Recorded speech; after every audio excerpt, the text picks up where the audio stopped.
Grabe ang putik oh. Yung naiwan ng pagbaha.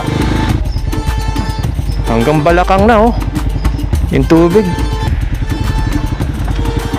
Ito yung katunayan na yung ilog mababaw na. Nakikita niyo, lumalabas na yung ano, yung mga ibang basura. Oh, kamusta naman ang kalagayan nyo rito pagka talagang matindi ang bagyo? Wala eh. Problema, hanap buhay wala. Wala ang hanap buhay. Ito yung tricycle nyo, pinapapasada nyo lang. Nadilulusong, baka lalo masisira. Oo. Kaya nga po. Wala pang ano lang, puro reliefs good lang oh. Si nanay lang nag-ano, tsaka sa munisipyo. Si nanay lang po nagbigay, Nanay Pineda. Si ano, wala pa akong alam na si Congresswoman. Oo. Ayan, yung mga lokal dito, no? Halos 3 linggo na raw pala sila ditong nagdudusa sa baha. Ayan, merong kubol sa tabi ng daan. Dito sila pansamantala munang natutulog dahil lubog yung ano, mga kabahayan nila, oh. At dito halos nawawala na yung kalsada. Nangalahati na. Kita nyo, delikado nga yan. Yung iba nga wala nang laman, oh. Yung ilalim ng daan, wala nang laman. Ang dami nilang evacuee dito. Gusto ko lang makita yung loob ng simbahan. Parang simbahan ng Vatican. Halos nilulumot na yung kalsada oh. Siguro matagal nang may tubig dito. Kain muna tayo ng pares ni Kuya Jason. Kain tayo mga ka-adventure dito sa paresan ni Kuya Jason. Ayan oh, nagdikit din tayo dito sticker oh sa paresan ni Kuya Jason. Ayan, shoutout po. Thank you po. Lusong na naman si Summer. Yun oh, yung electric car oh. BYD na ilusong sa baha.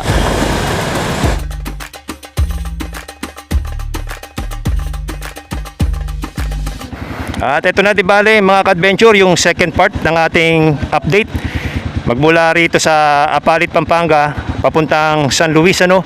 Di bali sa unang part dito na natapos yung vlog natin sa pag-update natin sa tulay dito sa papuntang San Miguel. At kasalukuyan nandito tayo sa may ano San Jose. Ito pinakapoblasyon ano San Jose, San Simon, Pampanga. At ngayon sa second part pupunta tayo ng San Luis. At padiretso tayo ng Santo Domingo Circle. Tignan natin kung passable yung daan.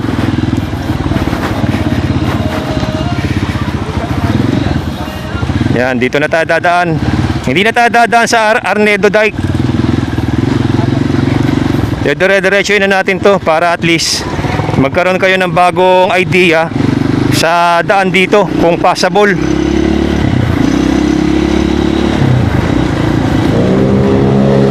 Yun. At papasok na tayo ng Barangay San Juan, San Simon. At tignan natin kung passable itong kalsada na to, kung walang mga baha, hanggang sa makarating na tayo ng San Luis, Pampanga.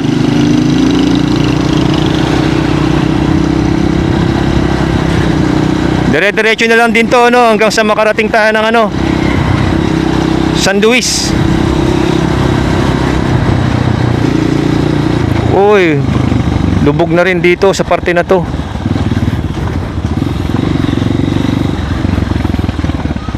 May ano pala rito, tawiran. Ito.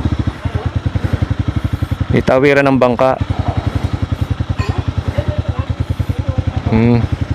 Kaya pala marami ditong mga ano. Ayan oh. Low tide nga.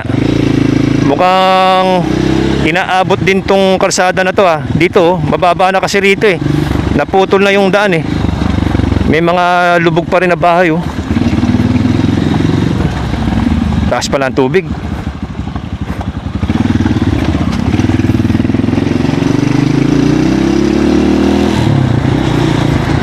Oh, ang daming pato. Daming itik. Ayan oh, kawawa na rin tong bahay na to. Nakalubog na rin sa tubig.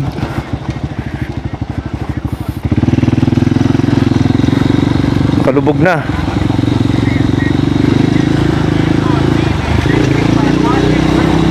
Ayan eh, pati ito mukhang nung panahon ng malakas ang bagyo, mukhang ano to eh, nilubog yung mga kabahayan rito eh. Kitang kita pa rin yung mga bakas ngayon eh.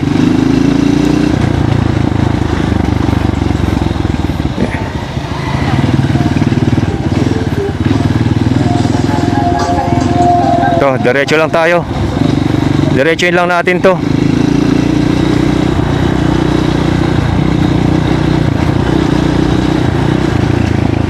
Mukhang dito sa side ng kalsada na to nilulubog.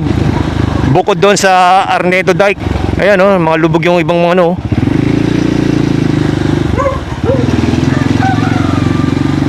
Ito na yung San Juan Elementary School at lubog din ang school.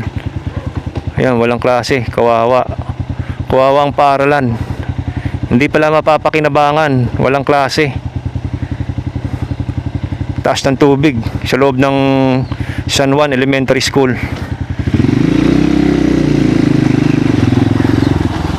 Ayan pa oh. Wala na. Iniwan na nung may-ari ng bahay. Wala nang nakatira.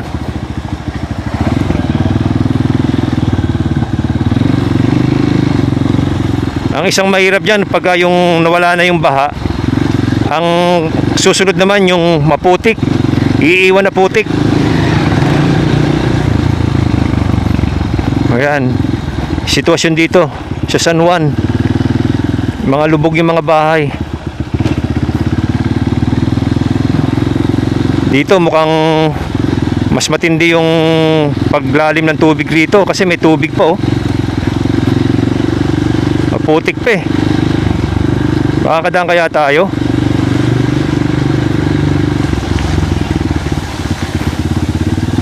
Grabe ang putik oh. Yung naiwan ng pagbaha. Ang baba kasi ng kalsada. Oh. Yan oh. Ang taas pala ng tubig dito.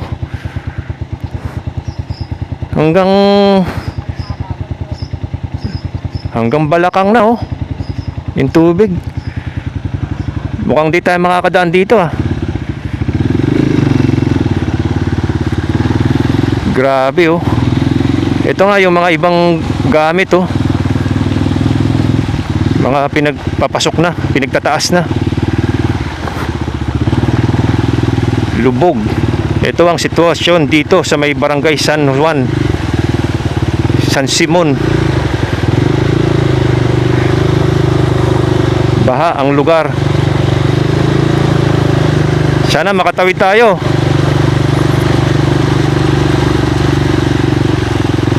Taas ng tubig.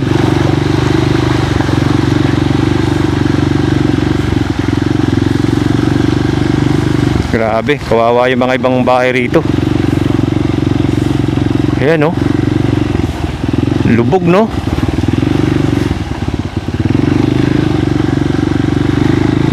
Kawawa naman. Pag ganyan talaga, mabigat sa kalooban yan. Yan pa oh. Wala na to, wala na nakatira dito. Ganito pala ang sitwasyon dito kapag tapos ng ano, bagyo. Tsaka matinding pagbaha.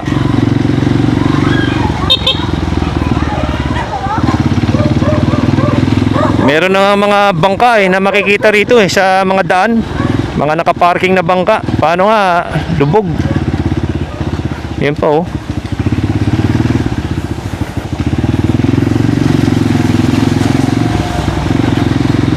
Woo! Wala, nakamatay na yung mga saging. Ang mahirap pa naman dito yung paglilinis, ang putik. Yan ang mahirap dyan. Ayan oh, halos mga nakaano yung sa tubig yung ibang nadadaanan nating ano eh. Karamihan sa mga bahay.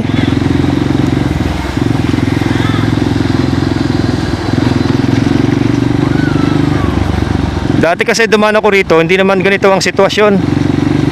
Siguro matagal na yon, mga 8 months ago. Ayan oh. Ito ang kalagayan dito. Dito medyo okay pa rito oh. Wala kang makikitang bakas ng pagbaha. Mataas kasi itong daan eh.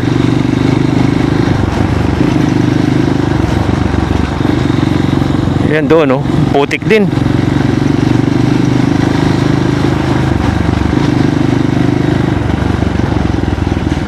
Ito na yung simbahan.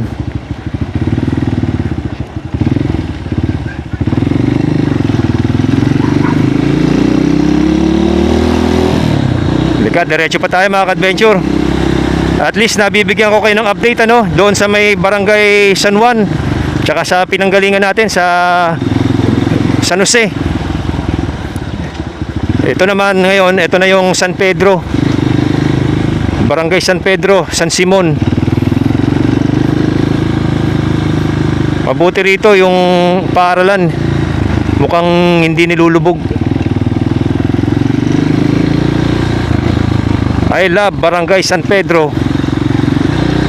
At ayun, makikita nyo na yung tulay ng papuntang ano, sa kabila, San Nicolas, papuntang ano,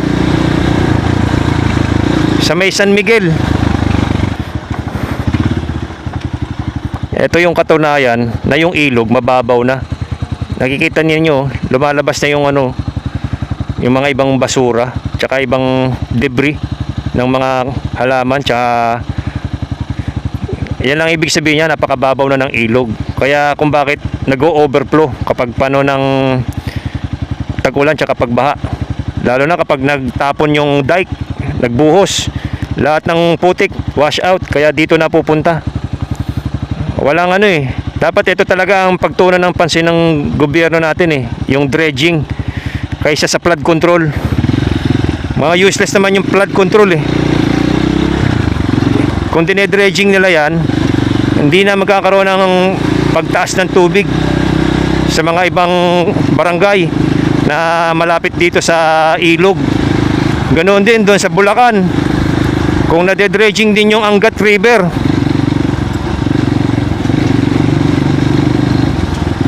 Yan, ito na ang San Nicolas Bridge.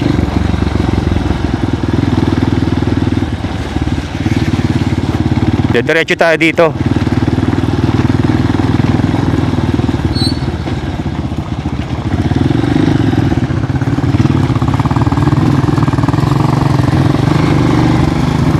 Medyo mainit panahon, pero mas okay yan para matuyo yung mga tubig tsaka yung mga putik.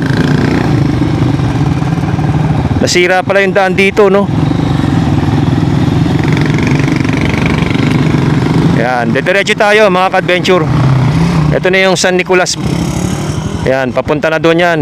Diretso na sa San Miguel hanggang sa makarating ka na ng bypass road palabas ng Baliwag.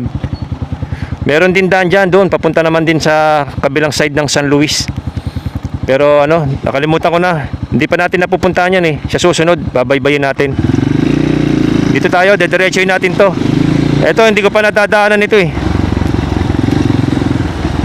Itong San Nicolas. Yan, dyan, papuntang Arnedo Dike uli. Diretsoin natin to hanggang sa makarating tayo ng San Luis, kung possible. Nako, baha.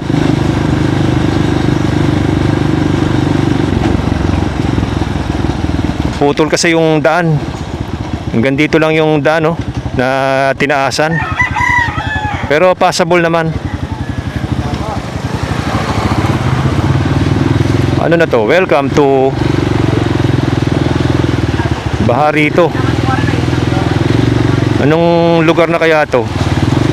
Anong barangay?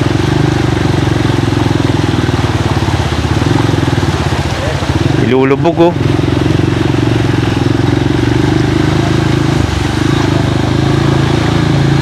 Ayan, ito yung basketball court.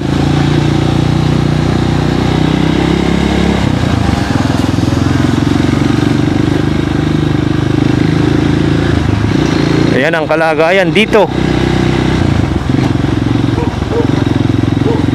Ayan, baha na naman.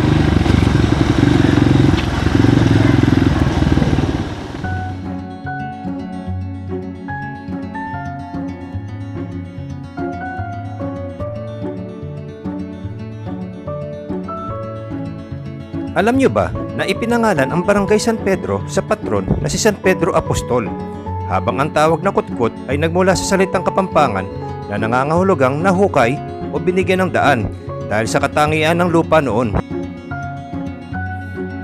Nagsimula ang komunidad na ito kasabay ng pag-usbong ng mga unang nayon sa San Simon na itinatag noong panahon ng mga Kastila sa pamumuno ni Don Mariano del Pilar de los Reyes at pinagtibay ni Gobernador General Simon de Anda y Salazar noong November 15, 1771. Tulad ng buong munisipalidad ng San Simon, ang San Pedro ay biniyayaan ng matabang lupa. Ang pangunahing kabuhayan dito noon ay ang pagtatanim ng palay, pangingisda sa mga malapit na ilog at paggawa ng mga produktong gawa sa kamay tulad ng bayong at sombrero. Lumago ang populasyon ng barangay sa paglipas ng panahon. Nagkaroon din dito ng sariling mga pasilidad para sa edukasyon tulad ng San Pedro Elementary School at San Pedro National High School upang maglingkod sa mga kabataan.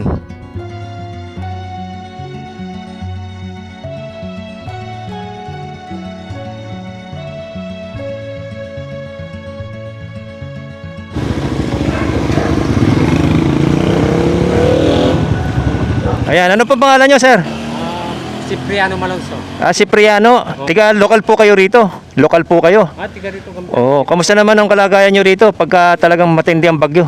Wala problema, hanap buhay wala. Walang hanap buhay. Ito yung tricycle nyo, pinampapasada nyo lang. Hindi ko na linulusong, baka lalo masisira. Wala Oo. gagamitin. Kaya nga po. Magdalaging gastos mo. Ilang araw na po itong tubig na to? Magtatatlong linggo na. Magtatatlong linggo na. Oo. Ito na yung mababa, no? Buti mababa na. Dati hindi kami nakalusong. Oo. Nasa dike yan. Hanggang saan ang tubig ko rito? Mismo sa daan na to? Malalim yan. Hanggang dito yan. At dibdib. Oo, Naku. bumaba na nga. Kawawa pala itong mga bahay po rito, no? Oo, may bakas na yan. Lubog. Wala. Oo. Yung mga lumalim. Oo nga, ayun, no? May bakas ng iniwanan ng tubig na panlig. Kaya nga. Malalim yan. Ano bang masasabi nyo sa gobyerno natin para action sila? Gobyerno natin sa dami ng yung mga ginagawa ng flood control maganda. Ang kaso, hindi sila standard. Oo, mga nasisira, no? Kung standard, matibay. Oo. Hindi na lulubog mga Pampanga. Dito ba sa ilog, anong ma-request ninyo? Ma-dredging, o? Talaga, dike, mga riprap na mataas. Oo. Hindi patutulog sa baryo. Oo. Kaya alam mo, naging pondo. Kaya alam, kailangan matibay. Kasi pag ginagawa nila, hindi matibay. Yun nga, marami yung lumalabas sa balita ngayon, nasisira yung mga flood control. Kami perang kawawa ng kaming kawawa, kami mahirap. Opo, yun nga ho. Sila Yan si Kuya, nananawagan sa ating gobyerno, kasama yung buong barangay niya rito. Ito, 2 linggo, hindi na ako wala kami hanap buhay, maasa kami sa mga, yung isang anak ko, nung kahanap buhay, minsan may trabaho, may pasok, ngayon hindi nakapas dahil pasahe. Oo, pamasahe pa lang, lugi na. Pasahe sa SM, Oo. talo siya. Nagpapapasok, regular employee po. Regular naman, kaya lang, minsan di pumasok kasi ang layo ng Iikutan no? pasapasang sasakyan. Oo. Aking gastos, kalahati, di naman tumaas sa sahod. Nako, Minimum pa rin. pamasahe pa lang, lugi na. Oo, kalahati. Oo. Pamasahe na yan. Mas mainam pa nga hindi na pumasok. Oo. Sabi niya, ayaw, kesa naman sa wala, minsan nakakasugod 2 tangke isang araw. Nako, Nagbabaon pa ng pagkain yun. Kasi yung pamasahe, maabot ng higit 300. grabe. Bagay po. Sabi nga ng gobyerno natin, yakapin na lang natin tong sitwasyon natin. Wala namang magagawa eh. Oo. Wala naman tayong magagawa. Kahit na magwala tayo, kundi wala. Oo. Wala namang yung gobyerno. Tutulong ng konti, hindi naman sapat. Di rin ayuda lang ang nabibigay. Bigas. Oo. May nabigyan na po ba rito ng ayuda? 3 beses. Ayuda, wala mga bigas, dilata, ganun, 3 beses. Oo. Yung LGUs po, mga barangay. Ito, pera, cash, wala pa. Oo. Wala pang puro reliefs good lang o. Si nanay lang nag-ano, tsaka sa munisipyo. Si nanay lang po nagbigay, Nanay Pineda. Wala pa akong alam na si Congresswoman, wala pa. Oo. Kaya marami nag-ano sa kay Congresswoman. Magbigay naman kayo sa mga nalubugan. Sige po, thank you po. Ano pangalan nyo, sir? Jerry Kapulong. Jerry. Shoutout kay Sir Jerry Kapulong. Tiga rito po kayo. Shoutout po. Thank you po. Ayan, yung mga lokal dito, Halos 3 linggo na raw pala sila ditong nagdudusa sa baha. 3 linggo na. Oo. Sige po, sir. Thank you po. Yan, nakapalo ako sa'yo eh. Kapalo ka? Nandiyan ka nakasulat. Ayan, shoutout din sa'yo. Anong pangalan mo? Rapo po. Ha? Rapo. Ropi? Rapo. Rapa? Kapatid. Kaya pala magkamukha kayo. Oo. Sige, thank you ha. Tutuloy na ako. At ayan nga, no, sabi nga ni Kuya kanina na nakausap natin, ang tubig dito halos hanggang dibdib na raw. Pero ngayon, magtatatlong linggo na mula nung nagumpisang bumagyo. May tubig pa rin dito.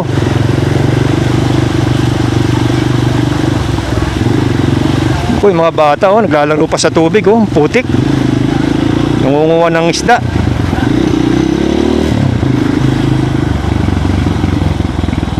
Talaga naman lulubugin ito kasi dito nakikita ko yung ilog halos pantay na. Pantay na sa kalsada.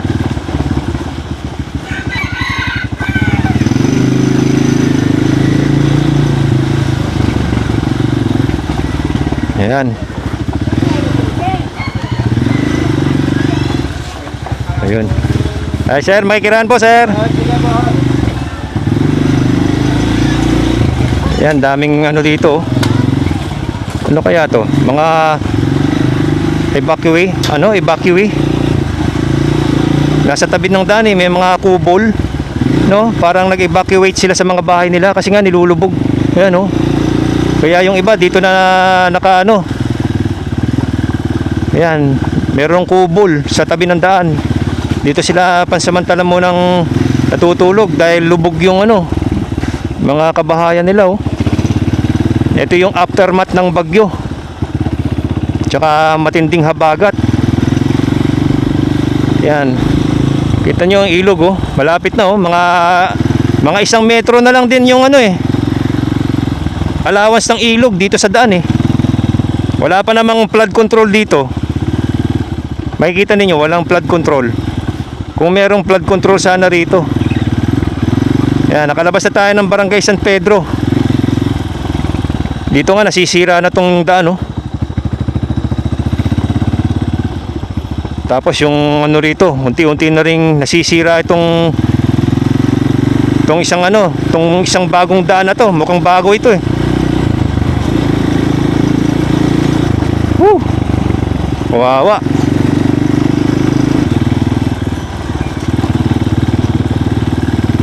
Wala nga ano dito.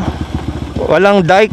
Kaya ang laki ng lubog ng tubig. Doon sa parte na yun, doon meron, no? Meron pang dike. Pero dito sa may Barangay San Pedro, wala. Kaya ganito ang sitwasyon dito. Nilubog ang karamihan ng mga residente.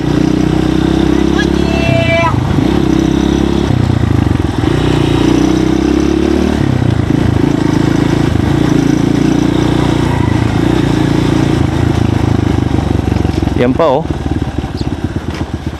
At dito halos nawawala na yung kalsada. Nangalahati na. Unti-unti na to. Mga ilang buwan na lang din ito. Masisira na rin ito. Yan, oh. Kita nyo, delikado nga yan. Yung iba nga wala nang laman, oh. Yung ilalim ng daan, wala nang laman. Ayan.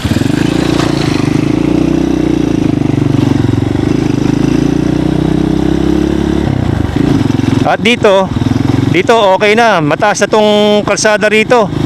At merong flood control.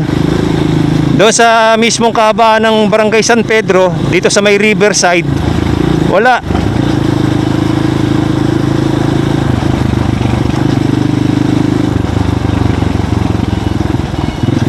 Yan, ito mga evacuee to. Dito na nakatira sa daan. Yan, yung mga kubol. Oh, kawawa, oh. Ang dami nilang evacuee dito.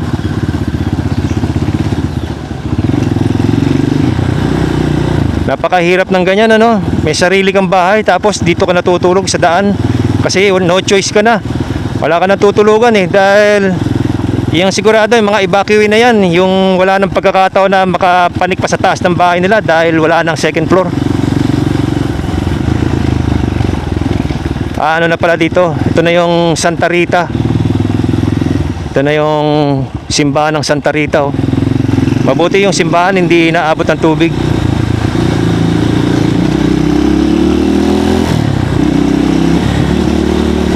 Wow, ganda ng bahay. Talagang nakataas na oh. Magaling yung may-ari ng bahay na yan. Naka-elevate na ng 3 metro yung bahay niya sa ano, ready na sa baha. Kasi alam niya talaga na ganito na dito eh. Ito pala ang sitwasyon dito sa Santa Rita. Kauna-una ang pagkakataon natin na dumaan dito.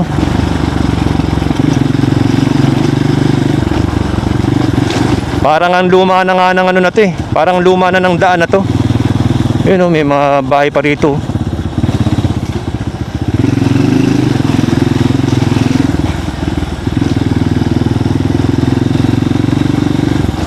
Na-explore natin lahat ng mga kasulok-sulukan ng Pampanga. Ito, dito na tayo ulit sa gilid ng Riverside dumadaan. At makikita nyo may mga evacuee pa rin dito.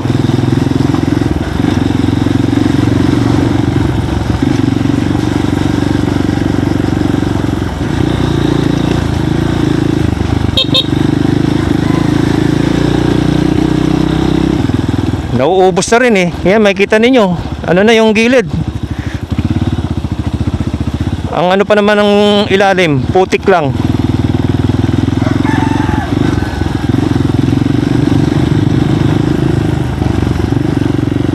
Yan, hindi ko alam kung sakop pa rin dito ng ano, Barangay Santa Rita. Santa Rita, barangay o sitio. Comment nyo na lang po sa makakapanood ng taga rito.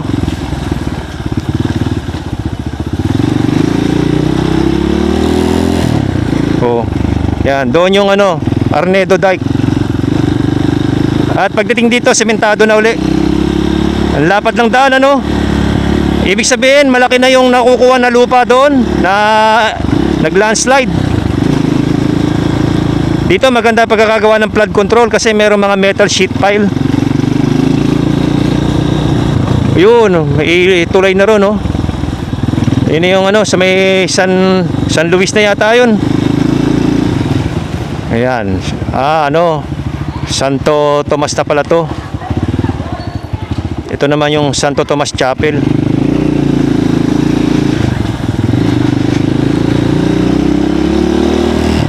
Barangay Santo Tomas, San Luis. Ito na, San Luis, Pampanga na pala to.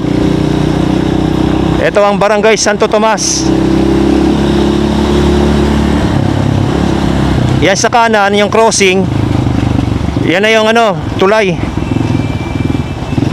Taas na ito ah. Diretso tayo. Barangay Santo Tomas, San Luis. Ayan. Ang traffic. Siguro baha doon. Ayan, ito naman yung palabas na ng ano, papunta ng MacArthur Highway. Ano, Maharlika Highway pala. Ang traffic dito yo. Yan, di ba ito na yung pamahalang bayan ng San Luis, Pampanga. Ayan. Tapos dito naman sa katabi, ito naman yung pamilyang bayan. Tapos nandoon naman yung simbahan ano ng San Luis. Yan, di ba first time natin ma-explore itong bayan ng San Luis. Daming basura. Ito na yung pinaka-entrada. Ganda ng simbahan ng ano, no?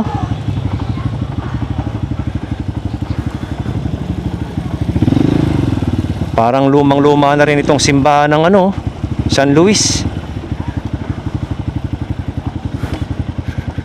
Ganda.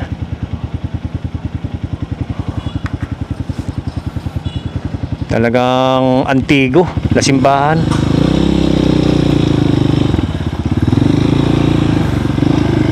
Ayan, no? At least na-tour ko kayo ano. Yan, meron pa rito ano, multipurpose hall, covered court.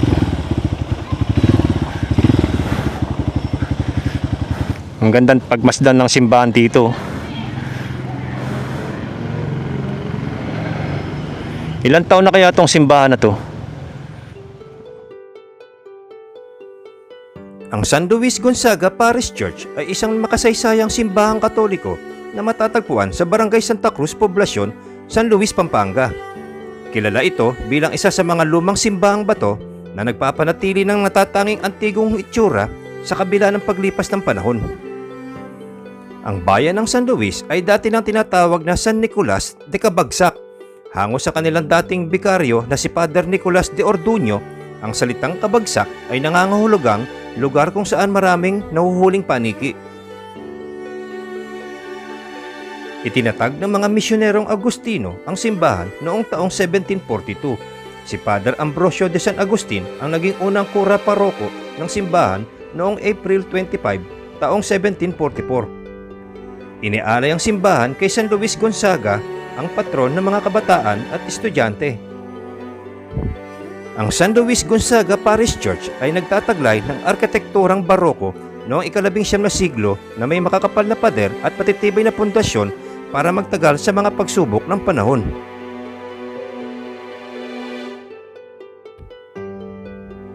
Bagamat walang eksaktong petsa kung kailan ito itinayo sa kasulukuyang forma, naitala na pinalaki ni Father Francisco Diaz ang kumbento noong taong 1877. Sinundan ito ng pagkukumpuni at pagpapanumbalik ng istruktura sa pamumuno ni Father Isidro Bernardo noong taong 1883.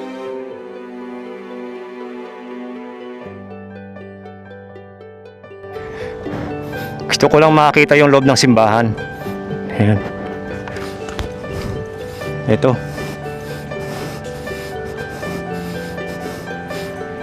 Yan, San Luis Gonzaga Parish.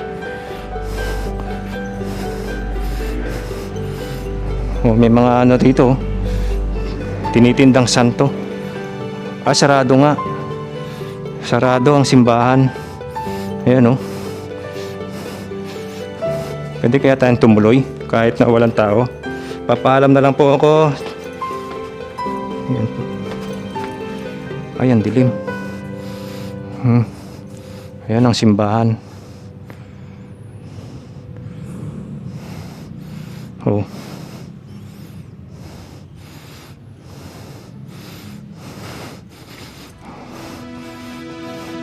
Ito ang simbahan ng San Luis.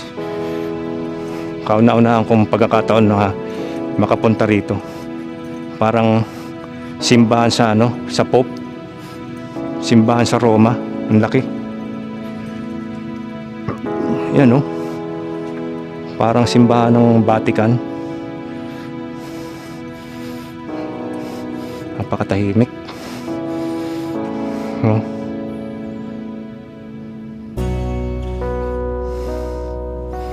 Yan. Ganda ng chandelier, no? Ayan, oh. Yan yung pinaka-dome sa taas. May balkonahe sa taas, oh. Napakaganda ng simbahan ng San Luis.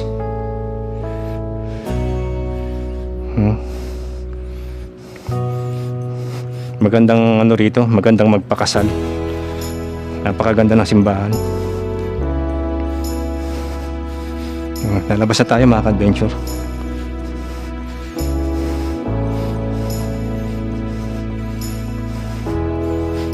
Yan ang itsura dito.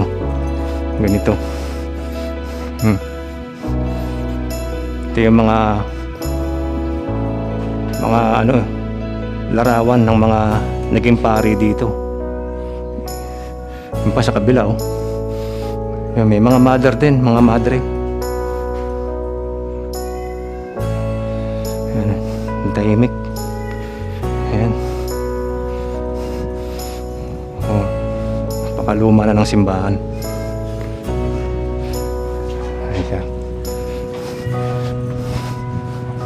Ayan, lumabas na tayo. At least, naitur ko kayo, hindi sayang yung pagpunta natin dito. Para, medyo mabawas-bawasan tayo ng... Ayan na. Tara na, let's go na mga ka-adventure. Tuloy na tayo sa pag-update natin dito. Labas na tayo. Mataas pala yung kalsada dito. Oh.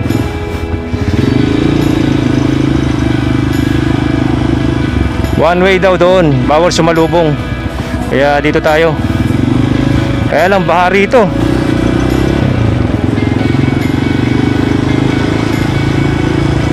Ayan, pakikita ko lang sa inyo. Halos wala nang dumadaan dito sa kalsada na to dahil nga mataas yung tubig. Kaya no. Dito baha na rin sa mismong likod ng simbahan. Ayan ang itsura dito. Oh. Ba, ang taas ng tubig, no? Lubog. Yan ang sitwasyon dito ng daan. Halos nilulumot na yung kalsada, oh. Siguro matagal nang may tubig dito. Mula siguro nung bumagyo, lubog na to. Hindi na nawawalan ng tubig. Kaya nilulumot na yung kalsada. Babalik na tayo, no? Doon tayo dadaan sa pinaka main road. Pinakita ko lang sa inyo yung kalagayan dito sa may tabi ng simbahan. Dito. Kanan tayo rito sa palengke. Ito na yung pinaka family ang bayan dito. Bawal kasi sumalubong doon. One way na yun.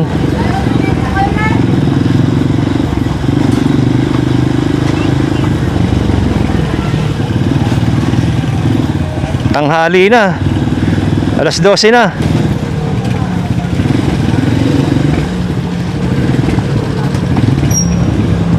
Yan, ito na uli ang main road. Kakanan na tayo rito. Papunta ng Bahay Pare. Tignan natin kung passable ngayong araw na to. Itong kalsada rito papuntang Santo Domingo, doon sa Mexico. Ito pala yung sementeryo naman sa kaliwa natin. Ang napapansin ko sa bayan ng San Luis, parang napaka-asenso. Parang ang asenso ng na to, bayan ng San Luis.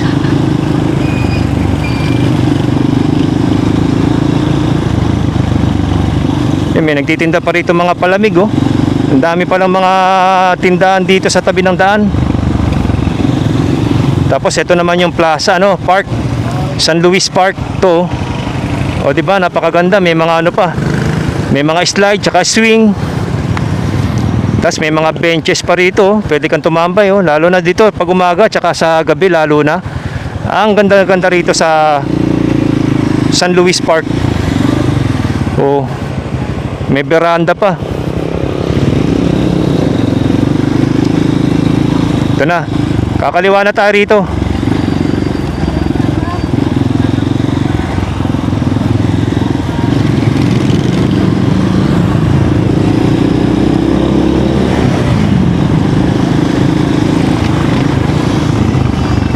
Yun, oh.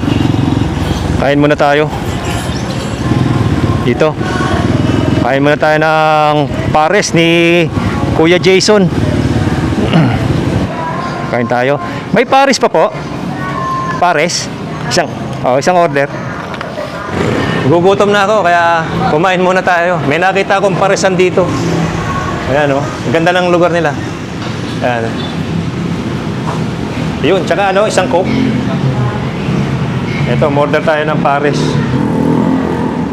Kain tayo mga ka-adventure. Dito sa paresan ni Kuya Jason. Oh. Dito lang yan, malapit lang sa may mismong crossing paglabas nyo ng sa may simbahan, yung sa may park, San Luis Park. Ayan, nagdikit din tayo dito sticker sa paresan ni Kuya Jason. Ayan, shoutout po, thank you po. Ayan. Bye bye, kain ka na marami, ha. Dito na tayo nanggaling sa may simbahan ng San Luis. Kaya ayun nga pala, dito yung pagkain dito masarap. Yan, ito yung pares ni Kuya Jason at iba pa. Marami silang tinda. Sarap yung pares nila. Ayan, dito lang naman yan sa daan, tabi ng sa tapat mismo ng gasoline station. Tara, let's mga ka-adventure. Naku, dito nga, ito na.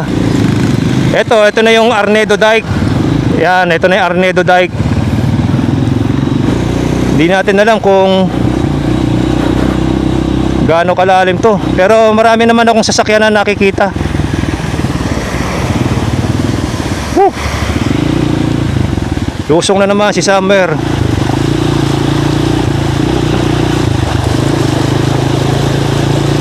Kawawa si Summer. Yan, may tricycle tayong nakikita, no? Tsaka doon sa bandang unahan, sa malayo, meron nang nauunang nakamotor doon na dumadaan. Paunahin na lang natin tong van para at least nahahawi yung tubig.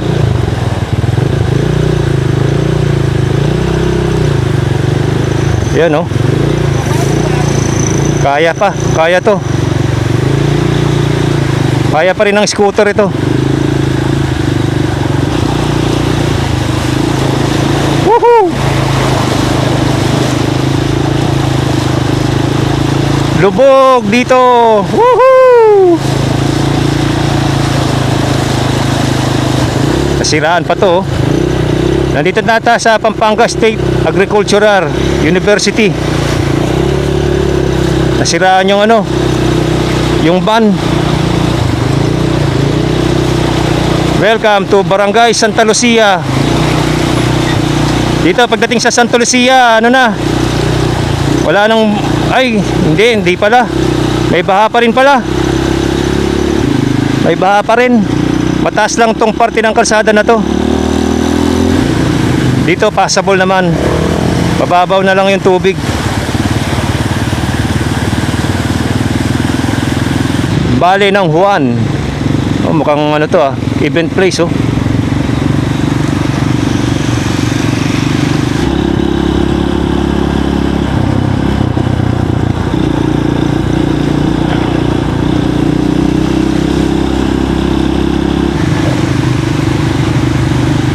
Dito mahaba yung ano, mahaba yung baha rito. Siguro dito yung pinakamalalim na tubig pagka bumabaha sa may sitio tramo. Kaya naman ng ano, nakakadaan ng scooter. Passable na to. Pwede nang dumaan lahat ng klase ng mga sasakyan. Yun oh. Lubog ang hardware.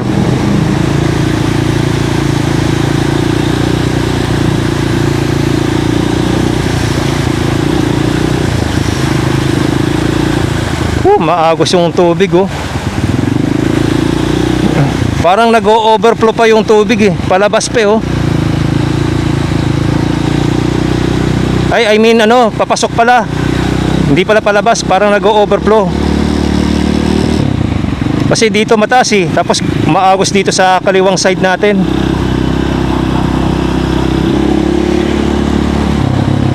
Ito yung Santa Maria Elementary School.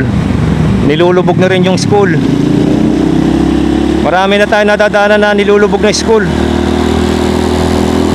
Mahaba din tong kalsada na to papunta doon sa Santo Domingo Circle. Ito oh, ganda ng bahay oh, lubog na rin oh.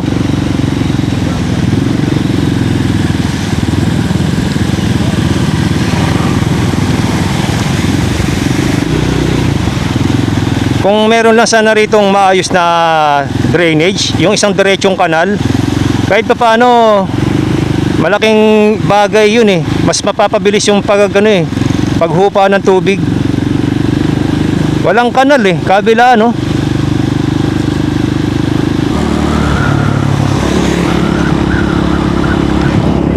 Sarap.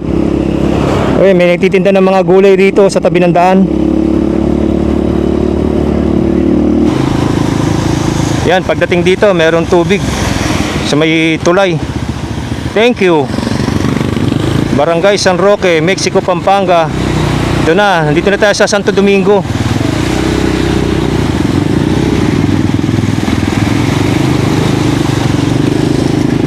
Santo Domingo, Mexico. At nandito na tayo sa mismong crossing ng Santo Domingo. Ito na yung Santo Domingo Circle, kung saan huli tayong nag-update ano. Daming truck na dumadaan, daming sasakyan. At bago natin tapusin itong video na to, tignan natin kung okay na rito sa may Jose Abad Santos Avenue. Mukhang baha pa rin. Oo.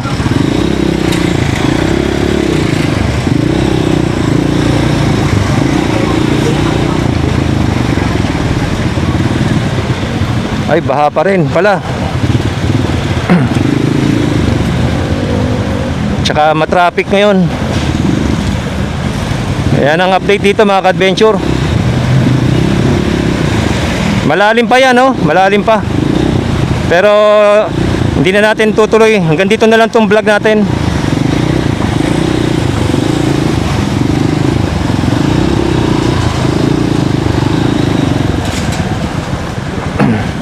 Yun, oh, yung electric car, oh.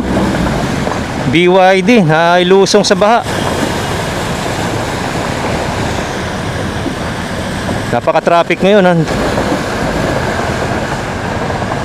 Pero sa tingin ko naman passable na sa mga tricycle. Siguro kaya na rin ng mga motor. Marami nang dumadaan ng mga kotse.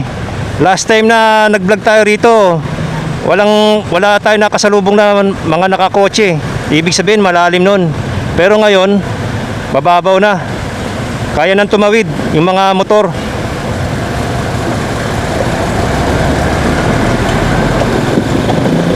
Ayan, oh. Ayan. At yan po yung second update natin, ano? Magmula nung nanggaling tayo doon sa Apalit, Pampanga, papunta sa doon sa Maytulay, sa San Miguel. Tapos dumiretso tayo. Ito yung second part. Magmula doon naman sa San Luis hanggang dito sa may Santo Domingo Circle. At sana meron po akong na bigay na impormasyon at update. At salamat din doon sa nagre-request, ano. Ito na yung request mo, brother. Ayan, oh, nakakadaan yung scooter. May scooter na. Kaya na. Nakatawid na yung scooter. Pwede na to, passable na hanggang Santa Ana, Pampanga. Don't forget to like, share, and subscribe. Libre po ang mag-subscribe. At maraming salamat din po sa mga nanonood at sumusuporta kay Francie. See you in our next adventure. See you in our next update. At always remember, ride safe, stay safe, and be safe. Francie Adventure signing out.